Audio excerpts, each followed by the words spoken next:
Hello everyone. In the last video, we discussed how we get the forced response if we know the impulse response. And finally, we derived and we stopped at this point that the output y of t for any arbitrary input x of t is the convolution of the arbitrary input x of t and the impulse response. So this is shown like this. So this operation is called the convolution operation.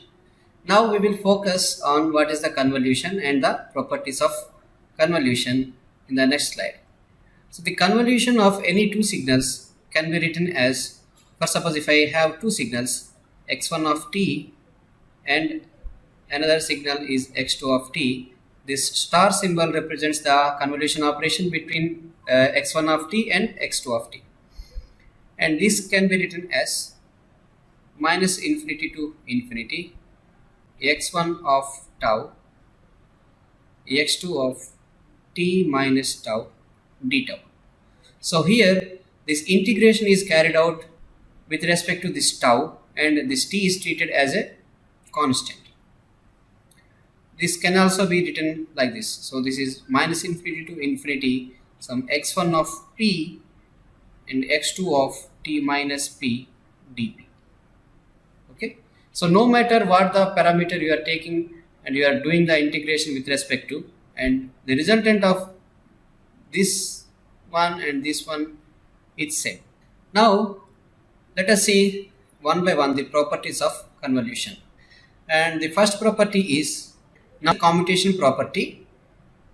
So the commutation property tells us that x1 of t convolving to x2 of t will result in the same x2 of t convolving x1 of t. So we can prove this one. So by definition itself, the x1 of t convolving x2 of t can be written as minus infinity to infinity x1 of tau x2 of t minus tau d tau. Now I will take this t minus tau as some other variable p. So this d tau will be minus dp. And if tau is infinity, then your p will be minus infinity. And if this tau is minus infinity, then this p will be infinity. Now replace everything. So this x1, so this tau is, from this I can write this tau is equal to t minus p.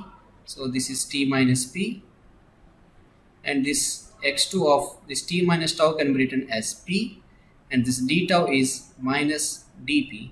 The limits are here minus infinity will become plus infinity as per this two equations, and this will be minus infinity. Now here I have this negative, therefore I can change the limits. So this will become minus infinity to infinity x1 of t minus p into x2 of p dp. So little rearrangement of this equation is, I am writing this first signal x2 of p, next I will write the second signal as the x1 t minus p dp. So this is also the formula of convolution, which can be written as x2 of t convolution of x1 of t. So in this manner, so we proved that this x1 of t convolving x2 of t is equal to x2 of t convolving x1 of t. Now let us see the distributive property. So the distributive property of this convolution operation tells us, if I have three signals such that x1 of t is convolving the sum of two signals x2 of 3 and x3 of t, then I can distribute the convolution operation to the remaining two signals like this. So it is written as x1 of t convolving x2 of t plus x1 of t convolving x3 of t. Okay, let us see this, how to prove this one. Directly write the formula of x1 of t convolving x2 of t plus x3 of t this will be equal to minus infinity to infinity. So this is x1 of t, so I have to write here x1 of tau, and this one is the total signal, so it will be x2 of t minus tau plus x3 of t minus tau d tau. So this is the second signal. The summation of x2 and x3 is considered as the second signal. Now I can rewrite this one as x1 of tau x2 of t minus tau plus x1 of tau and x3 of t minus tau, and I have integration with respect to d tau within the limits minus infinity to infinity. So this integration is a linear operator, therefore I can write it one as x1 of tau into x2 of t minus tau d tau within the limits of minus infinity to infinity plus minus infinity to infinity x1 of tau, and it is x3 of t minus tau d tau. So this is the convolution integration of x1 of t and x2 of t, and this one is the convolution of x1 of t and x3 of t, right? So in this manner we can prove that the convolution operation will be distributive in nature.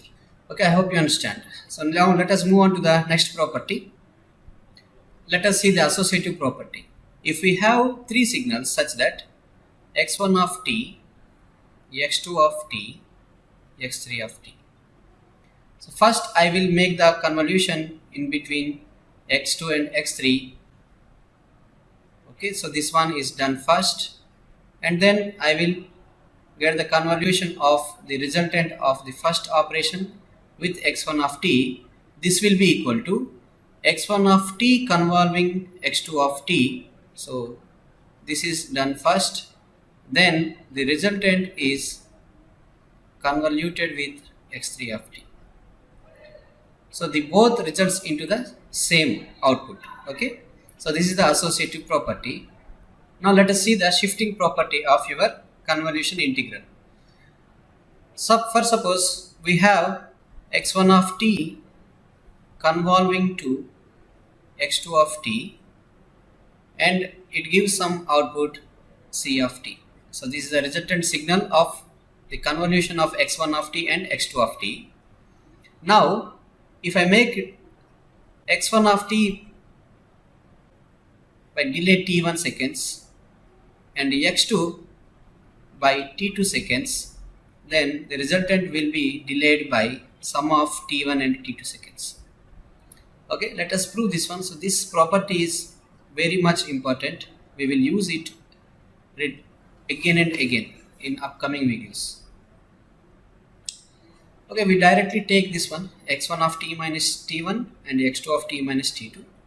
So let us take this convolution of x1 t minus t1 convolving x2 of t minus t2. This will be equal to x1 of tau minus t1. So this will be your first signal in terms of tau, and x2 of t minus tau we have to write, but here it is t minus t2 is the signal, x2 of t2 minus t2 is the signal, therefore it will be t minus t2 minus tau. So within the limits minus infinity to infinity d tau. Now if I consider this tau minus t1 is some other running parameter p, then this d tau will be equal to dp. From this we can also write that this minus tau will be equal to minus t1 minus p, and if tau is infinity then p is also infinity, and if tau is minus infinity p is also minus infinity. So we will change everything, so the limits will be same, minus infinity to infinity, and this one will become x1 of p, here it is x2 of t minus t2 minus, so So this minus t can be written as minus t1 minus p, right? And this integration is carried out with respect to p. Therefore, this can be further written like this. So it is x1 of p and this is x2 of t minus t1 minus t2. So we will write all these terms together, minus p dp. So this is my first signal and this is the second signal, right? But if c of t is minus infinity to infinity, x1 of p, x2 of t minus p dp, but in place of t we have t minus t1 minus t2. So if we have t at this place, we are writing c of t, but here we have t minus t1 minus t2 here. Therefore we can write this expression as c of t minus t1 minus t2. So if you shift the signal x1 of t by t1 seconds and x2 of t signals by t2 seconds, then the resultant will be shifted by sum of t1 and t2 signal. So using this shifting property of convolution, we can write some more important points. That is, if I only shift the first signal t minus t1, I did not shift the second signal, that means the t2 value is 0, then I will get t minus t1. Similarly, if I shift only the second shift signal, then I will get c of t minus t2, like that. So if I shift both the signals, x1 of t minus t1 and x2 of t minus t2, then I will get c of t minus t1 minus t2. Now we will discuss another important property of convolution operation. So now we will see what happens if we convolve any signal x of t with an impulse signal. So for suppose I want to convolve any arbitrary signal x of t with an impulse signal delta of t. So mathematically it will be written as minus infinity to infinity x of tau delta of t minus tau d tau, right? So let us try to see this function or this signal delta of t minus tau. For suppose this is the delta of tau and this is the tau axis. Okay, so because this is the integration carried out with respect to the tau, so this will be your delta of tau. So this is your delta of tau. Now what will be your delta of tau plus t? So, because we have delta of minus tau plus t, so this can be written as delta of minus tau plus t. Therefore let us first draw delta of tau plus t. So this will be your delta of tau plus t. So this value is minus t and this is the tau axis. Now I have delta of minus, that means this delta of tau plus t should be reversed to get delta of minus tau plus t. Again this is tau axis only. So if I reverse this graph, then I will get an impulse at t is equal to t, tau is equal to t. So this is the signal delta of minus tau plus t. In another way I can get the same signal like this. So if this is the tau axis, so if I do tau minus t, then also I can get the same signal like this. So delta of tau minus t and delta of minus tau plus t, both are same.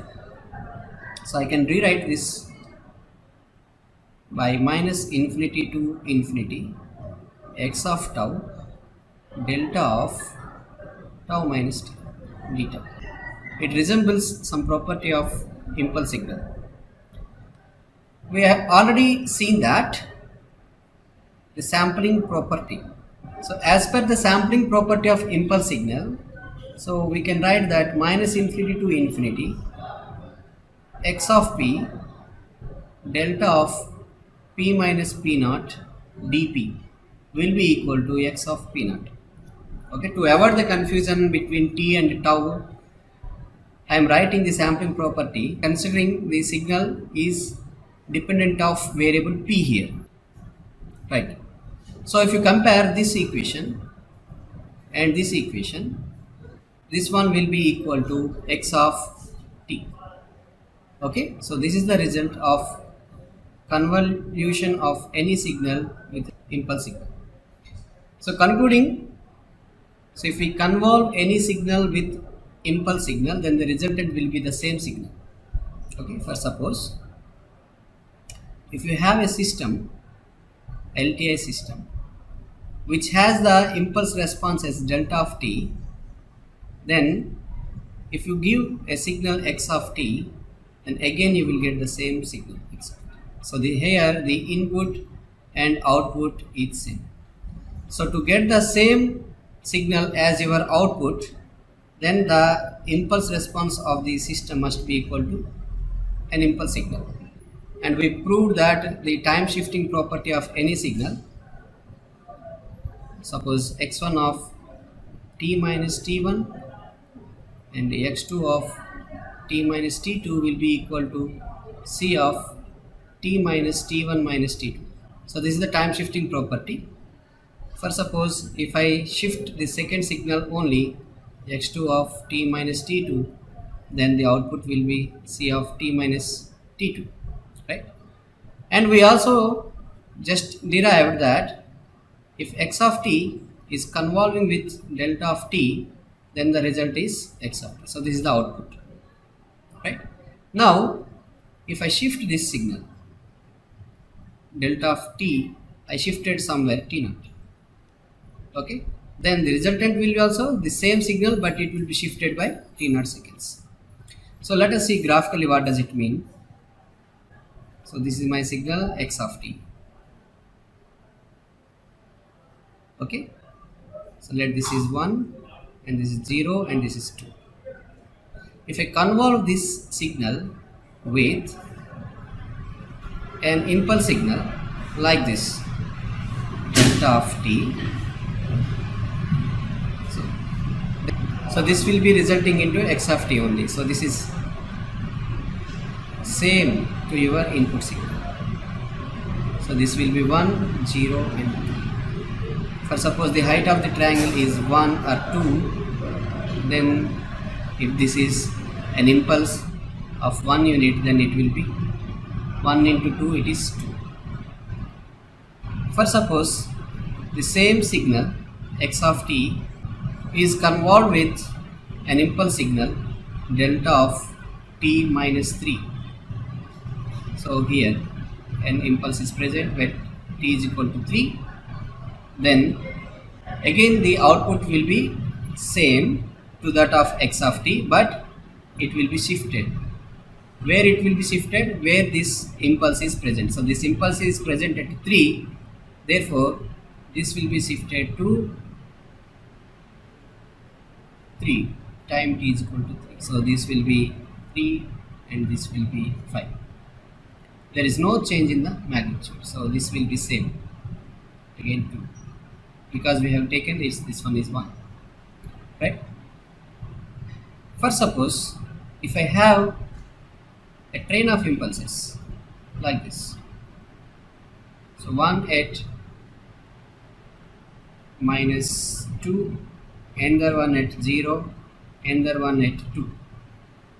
So this signal is written as, so this impulse is t minus 2 and here this impulse is delta of t plus 2.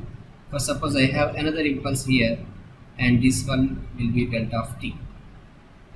So again I am convolving the same signal x of t with this 3 impulses, a train of 3 impulses. Then I will get the output like this.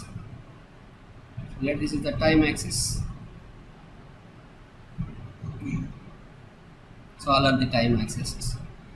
So due to this single impulse, so this one, I will get an output x of t, same x of t, and it is at t is equal to 0 only, therefore I will get x of t like this. So this is 0 and this is 2 and this is 1. So this is the output due to the impulse at t is equal to 0.